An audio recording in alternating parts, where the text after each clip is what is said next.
Hello students. आज हम एक नया टॉपिक स्टार्ट करने वाले हैं जिसका नाम है ग्रुप टू एलिमेंट्स या फिर अल्केलाइन अर्थ मेटल्स। इस टॉपिक में हम अल्केलाइन अर्थ मेटल्स की पीरियोडिक प्रॉपर्टीज में कुछ जनरल ट्रेंड्स के बारे में पढ़ेंगे। फिर हम ग्रुप टू एलिमेंट्स के कुछ फिजिकल और केमिकल प्रॉपर्टीज के बारे में पढ़ेंगे।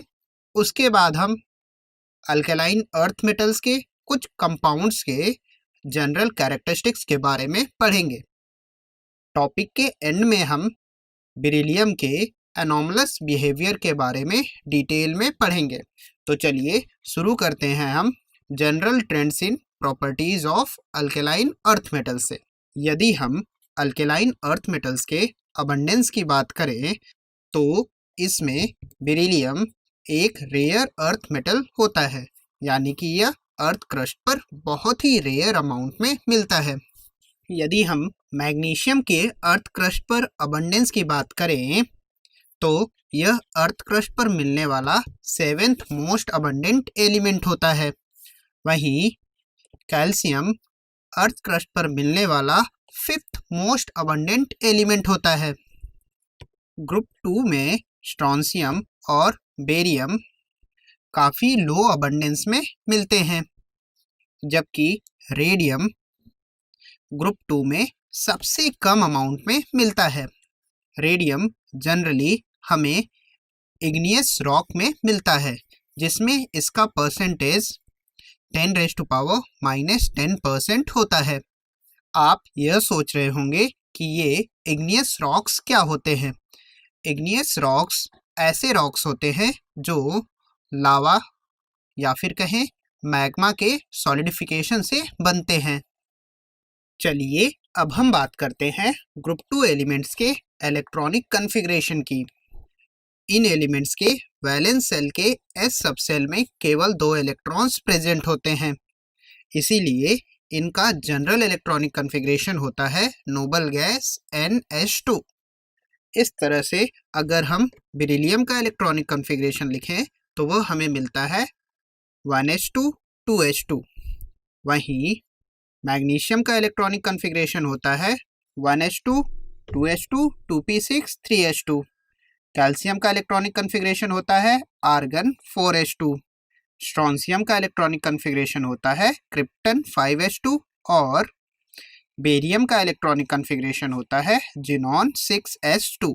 यदि हम रेडियम के इलेक्ट्रॉनिक कॉन्फ़िगरेशन की बात करें तो यह होता है रेडॉन 7s2। रेडियम काफ़ी ज़्यादा रेडियो एक्टिव नेचर का होता है, इसीलिए इसकी बहुत सारी प्रॉपर्टीज़ अभी तक नोन नहीं है। चलिए अब हम बात करते हैं ग्रुप 2 एलिमेंट्स की पीरियोडिक प्रॉपर्टीज़ में ट्रेंड्स की। तो यदि हम ग्रुप 2 एलिमेंट्स के लिए एटॉमिक या फिर आयनिक रेडियस की बात करें तो हमें बेरिलियम का एटॉमिक रेडियस मिलता है 111 पिकोमीटर, जबकि इसका आयनिक रेडियस होता है 31 पिकोमीटर्स। वहीं अगर हम मैग्नीशियम के एटॉमिक रेडियस की बात करें तो यह होता है 160 पिकोमीटर और इसका आयनिक रेडियस होता है 72 पिकोमीटर्स। और कैल्शियम के लिए एटॉमिक रेडियस 197 पिकोमीटर मिलता है, जबकि आयनिक रेडियस 100 पिकोमीटर्स मिलता है। यदि हम स्ट्रोंशियम के लिए एटॉमिक रेडियस देखें तो यह 215 पिकोमीटर्स होता है और इसका आयनिक रेडियस 118 पिकोमीटर्स होता है। वहीं बेरियम के लिए एटॉमिक साइज में उतना ज़्यादा इंक्रीमेंट नहीं होता है और इसका एटॉमिक रेडियस होता है 222 पिकोमीटर्स, जबकि इसका आयनिक रेडियस 135 पिकोमीटर्स होता है। आप यहाँ पर नोटिस कर सकते हैं कि जैसे जैसे हम ग्रुप में नीचे जा रहे हैं एटॉमिक और आयनिक रेडियस का साइज इंक्रीज हो रहा है। ऐसा इसलिए होता है क्योंकि जैसे जैसे हम ग्रुप में नीचे जाते हैं तो एक नया सेल ऐड होता है। वहीं यदि हम अल्केलाइन अर्थ मेटल्स के एटॉमिक रेडियस को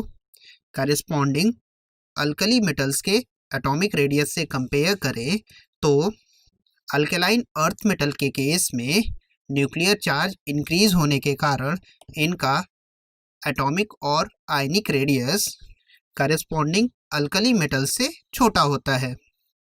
हमने अभी देखा कि जैसे जैसे हम ग्रुप में नीचे जाते हैं एटॉमिक और आयनिक रेडियस इंक्रीज करते हैं। चलिए अब हम बात करते हैं अल्कलाइन अर्थ मेटल्स के आयनाइजेशन एंथैल्पीज में ट्रेंड्स की। यदि हम बेरिलियम के लिए फर्स्ट आयनाइजेशन एंथैल्पी की बात करें तो यह होता है 899 किलोजूल पर मोल। वहीं इसका सेकेंड आयनाइजेशन एंथैल्पी होता है 1757 किलोजूल पर मोल। और हम जानते हैं कि second ionisation enthalpy first ionisation enthalpy से हमेशा ज़्यादा होती है, क्योंकि सेकेंड आयनाइजेशन एंथैल्पी के केस में इलेक्ट्रॉन हम कैटायन से रिमूव करते हैं, जिसमें इफेक्टिव न्यूक्लियर चार्ज की वैल्यू न्यूट्रल एटम के कंपैरिजन में काफ़ी ज़्यादा होती है। वहीं अगर हम मैग्नीशियम के लिए फर्स्ट आयनाइजेशन एंथैल्पी देखें तो यह होता है 737 किलोजूल पर मोल। वहीं इसका सेकेंड आयनाइजेशन एंथैल्पी होता है 1450 किलोजूल्स पर मोल। कैल्शियम के लिए फर्स्ट आयनाइजेशन एंथैल्पी 590 किलोजूल पर मोल। वहीं सेकेंड आयनाइजेशन एंथैल्पी 1145 किलोजूल पर मोल होती है। स्ट्रोंशियम के लिए फर्स्ट आयनाइजेशन एंथैल्पी की वैल्यू होती है 549 किलोजूल्स पर मोल। वहीं सेकेंड आयनाइजेशन एंथैल्पी होती है 1064 किलोजूल पर मोल।